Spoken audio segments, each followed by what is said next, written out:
BBC বাংলার সান্ধ্য অধিবেশন প্রবাহতে আপনাদের স্বাগত। আজ আপনাদের সাথে লন্ডন স্টুডিও থেকে আছি মানসী বড়ুয়া।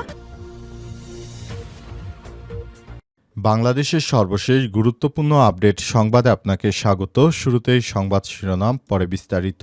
প্রথমেই জানাবো আমাদের হাতে থাকা সর্বশেষ গুরুত্বপূর্ণ সবথেকে তাজা আপডেট সংবাদ। শুক্রবার খালেদা জিয়াকে লন্ডনে নেয়ার পরিকল্পনা বিএনপির, জানালেন ডক্টর জাহিদ। বিএনপির চেয়ারপারসন বেগম খালেদা জিয়ার ব্যক্তিগত চিকিৎসক ও বিএনপির স্থায়ী কমিটির সদস্য অধ্যাপক ডক্টর জাহিদ বলেছেন, খালেদা জিয়াকে শুক্রবার কাতার এয়ার অ্যাম্বুলেন্সে লন্ডনে নেয়ার পরিকল্পনা করা হচ্ছে। ডাক্তারসহ সঙ্গে থাকবেন 14 জন।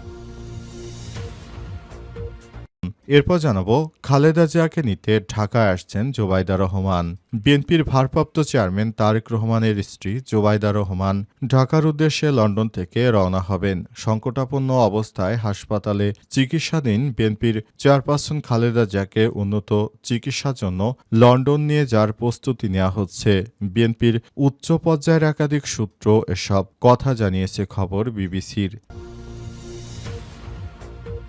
এদিকে তামাশা নির্বাচন থেকে বেরিয়ে আসার দৃষ্টান্ত স্থাপনের আহ্বান প্রধান উপদেষ্টার। গণ অভ্যুত্থানে পতিত স্বৈরাচারী শেখ হাসিনার আমলের তামাশার নির্বাচন থেকে বেরিয়ে আগামীর জাতীয় সংসদ নির্বাচনে দৃষ্টান্ত স্থাপনের নির্দেশ দিয়েছেন অন্তর্বর্তীকালীন সরকারের প্রধান উপদেষ্টা। আজ রাজধানী তেজগাঁয়ে প্রধান উপদেষ্টার কার্যালয়ে 64 জেলার পুলিশ সুপার সহ ঊর্ধ্বতন কর্মকর্তাদের উদ্দেশ্যে তিনি এই নির্দেশ দেন। তিনি বলেন, নির্বাচনে আপনারা নিরপেক্ষ থাকবেন।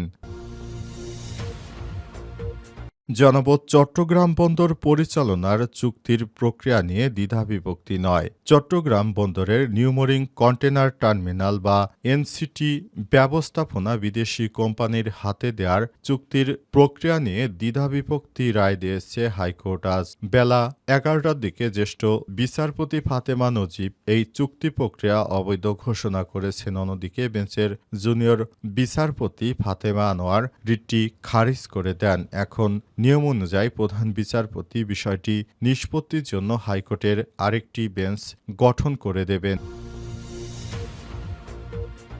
এবং সর্বশেষ জানাবো হাসিনার ছেলে জয়ের বিরুদ্ধে গ্রেপ্তারি পরোয়ানা জারি। জুলাই আগস্টে ইন্টারনেট বন্ধ করার অপরাধে শেখ হাসিনার ছেলের বিরুদ্ধে গ্রেপ্তারি পরোয়ানা জারি করা হয়েছে। জুলাই আগস্টে তীব্র গণ আন্দোলনের মুখে ভারতে পালিয়ে যাওয়া সাবেক প্রধানমন্ত্রী হাসিনার ছেলে সজীব ওয়াজেদ জয়ের বিরুদ্ধে গ্রেপ্তারি পরোয়ানা জারি করেছে আদালত। আজ দুপুরে জুলাই আন্দোলন চলাকালে ইন্টারনেট বন্ধ করে চালানো গণহত্যার মামলায় আন্তর্জাতিক অপরাধ ট্রাইব্যুনাল এই গ্রেপ্তারি পরোয়ানা জারি করেছে। বর্তমানে পলাতক অবস্থায় জয় বিদেশে রয়েছে, অর্থাৎ তিনি বর্তমান যুক্তরাষ্ট্রে রয়েছে। প্রিয় দর্শক, এতক্ষণ শুনছিলেন সংবাদ শিরোনাম, এবারে বিস্তারিত। তবে তার আগে বন্ধুরা অনুরোধ থাকবে এই সংবাদটিতে একটি লাইক দিন। এই চ্যানেলে আপনি নতুন হয়ে থাকলে আমাদের সংবাদটি দেখতে দেখতে চ্যানেলটি সাবস্ক্রাইব করে রাখুন। কমেন্ট করে বন্ধুরা আপনার মূল্যবান মতামত জানিয়ে দিন আপনি বিশ্বের কোন দেশ থেকে বা বাংলাদেশের কোন স্থান থেকে আমাদের সংবাদটি দেখছেন এবং শুনছেন। আর বন্ধুরা সংবাদটি আপনার সোশ্যাল মিডিয়া ফেসবুকে শেয়ার করে বন্ধুদেরও দেখার সুযোগ করে দিন। এবারে বিস্তারিত। আর গাজা যুদ্ধে আপনি যদি নিরীহ ফিলিস্তিনিদের ভালোবেসে থাকেন, কমেন্টে ইয়েস লিখে বিশ্ববাসীকে জানিয়ে দিন। এবারে বিস্তারিত। শুক্রবার খালেদা জিয়াকে লন্ডনে নেয়ার পরিকল্পনা। বিএনপি চেয়ারপারসন খালেদা জিয়ার ব্যক্তিগত চিকিৎসক ও বিএনপির স্থায়ী কমিটির সদস্য অধ্যাপক ডক্টর এজেডএম জাহিদ হোসেন জানিয়েছেন, খালেদা জিয়াকে আগামীকাল শুক্রবার কাতার এয়ারলাইন্সের অ্যাম্বুলেন্সে লন্ডনে নেওয়া হচ্ছে।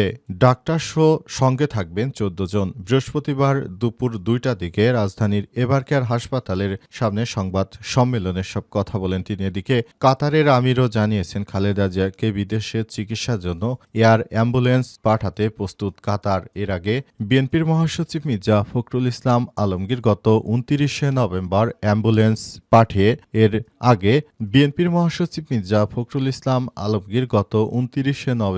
অ্যাম্বুলেন্স পাঠিয়ে সহযোগিতার জন্য একটি চিঠি লেখেন দেশটির কাছে। আজ আনুষ্ঠানিকভাবে এই সহযোগিতার কথা জানিয়েছে কাতারের সরকার।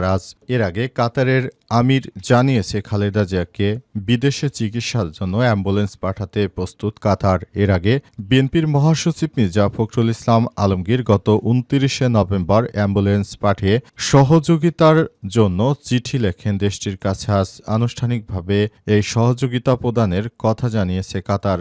বহু বছর ধরে Khaleda Zia arthritis, diabetics, kidney, ফুসফুস, চোখের সমস্যা সহ নানা জটিলতায় ভুগছে। গত বছরের ৫ আগস্টের গণ অভ্যুত্থানে আওয়ামী লীগের সরকার পতনের পর খালেদা জিয়া মুক্তি পান। এরপর চলতি বছরের ৭ই জানুয়ারি উন্নত চিকিৎসার জন্য লন্ডনে যান খালেদা জিয়া। চিকিৎসার জন্য ১১৭ দিন লন্ডনে অবস্থান শেষে ৬ মে দেশে ফিরে আসেন।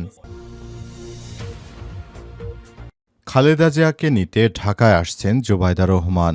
বিএনপির ভারপ্রাপ্ত চেয়ারম্যান তারেক রহমান না আসলেও তার স্ত্রী জোবাইদা রহমান ঢাকার উদ্দেশ্যে লন্ডন থেকে রওনা হবেন। সংকটাপন্ন অবস্থায় হাসপাতালে চিকিৎসাধীন বিএনপির চেয়ারপারসন খালেদা জিয়ার উন্নত চিকিৎসার জন্য লন্ডন নিয়ে যাওয়ার প্রস্তুতি নেওয়া হচ্ছে। বিএনপির উচ্চ পর্যায়ের একাধিক সূত্র এই তথ্য জানিয়েছে। খবর বিবিসির। বাংলাদেশে পৌঁছানোর পর জোবাইদা রহমান খালেদা জিয়ার শারীরিক অবস্থা বিবেচনা করে তাকে নিয়ে লন্ডনে যাত্রা শুরু করবেন।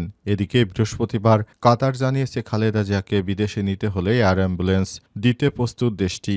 এর আগে শুক্রবার জুমার নামাজের পর দেশের সব মসজিদে খালেদা জিয়ার জন্য দোয়ার আহ্বান জানিয়েছে অন্তর্বর্তীকালীন সরকার। অবশেষে বুধবার বিএনপির চেয়ারপারসনের প্রেস উইং জানিয়েছে খালেদা জিয়ার শারীরিক অবস্থা খুব একটা পরিবর্তন হয়নি গত ২৪ ঘণ্টায় এবং এই অবস্থাকে স্থিতিশীল মনে করছেন চিকিৎসকরা। এমন পরিস্থিতির মাধ্যমে আজ খালেদা জিয়ার চিকিৎসা সহায়তায় যুক্তরাজ্যের বিশেষজ্ঞ চিকিৎসক রিচার্ড বিল ঢাকায় পৌঁছে চিকিৎসক দলের সঙ্গে যুক্ত হয়েছেন। নভেম্বর ২৩ তারিখ ফুসফুস ও হৃদযন্ত্রের গুরুতর সংক্রমণ নিয়ে সংকটাপন্ন অবস্থায় ঢাকার এভারকেয়ার হাসপাতালে ভর্তি হন খালেদা জিয়া। অবশেষে কিডনি, হৃদরোগ ও নতুন করে নিউমোনিয়ায় আক্রান্ত হয়ে সেখানে চিকিৎসাধীন রয়েছেন। এর মধ্যে ১ ডিসেম্বর তার দলের পক্ষ থেকে জানানো হয় শারীরিক অবস্থার অবনতি হয়, খালেদা জিয়াকে ভেন্টিলেশনে নেওয়া হয়েছে। বিএনপি চেয়ারপারসন খালেদা জিয়ার অবস্থা সত্যি খুবই খারাপ অবস্থায়। এজন্য তাকে রাজধানীর এভারকেয়ার হাসপাতাল, অর্থাৎ সেটি রাজধানীর বসুন্ধরা আবাসিক এলাকায় অবস্থিত এই হাসপাতালে রেখে তাকে গভীরভাবে চিকিৎসা দেওয়া হচ্ছে। তার অবস্থা খুবই খারাপ। তাকে উন্নত চিকিৎসা দেওয়ার জন্য পরিবারের পক্ষ থেকে সিদ্ধান্ত হয়েছে তাকে বিদেশে নেওয়া হবে। এজন্য কাতারের সরকার এয়ার অ্যাম্বুলেন্স পাঠাচ্ছে। আর বিএনপির চেয়ারপারসন খালেদা জিয়ার পুত্রবধূ জুবাইদা রহমান ঢাকায় আসছেন তাকে নেয়ার জন্য। তাকে নিয়ে যাবেন বিদেশে উন্নত চিকিৎসার জন্য।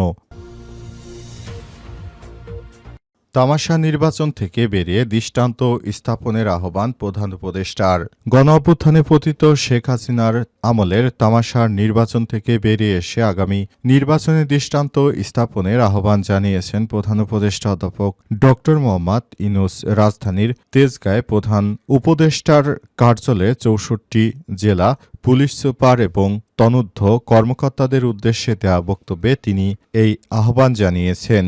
প্রধান উপদেষ্টা বলেন, নির্বাচন বলতেই আমরা অতীতের কিছু নির্বাচনের কথা মনে রাখি। চট করে মনে আসে প্রহসনের নির্বাচন কাকে বলে, প্রতারণার নির্বাচন, তামাশার নির্বাচন কাকে বলে। দেশের প্রতিটি মানুষ এই তামাশার নির্বাচন দেখেছে। তাই সবাইকে আমি বলতে চাই, এবারের নির্বাচন কোনো তামাশার নির্বাচন হবে না। নির্বাচন হবে সিরিয়াস নির্বাচন। নির্বাচনে আপনারা সবাই যার যার জায়গা থেকে কাজ করবেন বলে মন্তব্য করেছেন অন্তর্বর্তীকালীন সরকারের প্রধান উপদেষ্টা। তিনি আরও বলেন, নির্বাচনটা এমন একটি নির্বাচন জাতিকে উপহার দিতে হবে। যারা এদেশের যোগ্য মানুষ, যাদেরকে যোগ্য মনে করেন, তাদেরকেই সবাই ভোট দেবেন। কোনো অযোগ্য দুর্নীতিবাজ কোনো ব্যক্তিকে আর এদেশে ভোট দেওয়া যাবে না। অযোগ্য ব্যক্তিদেরকে ভোট দিলে পুরোপুরি দেশটাকে আবারও খারাপ অবস্থানে নিয়ে যেতে হবে। এজন্য আপনাদের সবাইকে বলবো, আপনারা দেশটাকে যদি ভালোবেসে থাকেন, এবার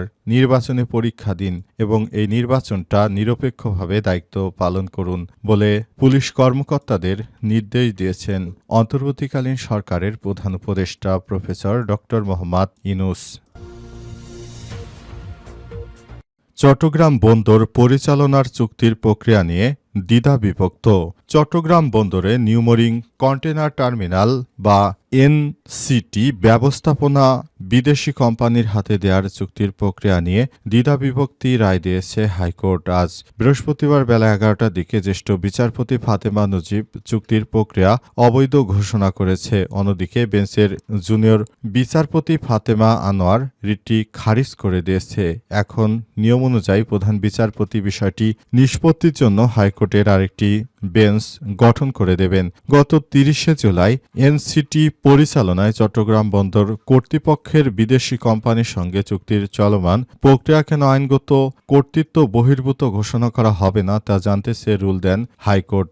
এক রিট আবেদনের শুনানি নিয়ে রুল জারি করে আদালত এরপর থেকে চট্টগ্রাম বন্দর নিয়ে বিভিন্ন কথা বলছিল। অবশেষে বন্দর নিয়ে আসলে একটি জায়গায় পৌঁছাতে পারেনি কেউই।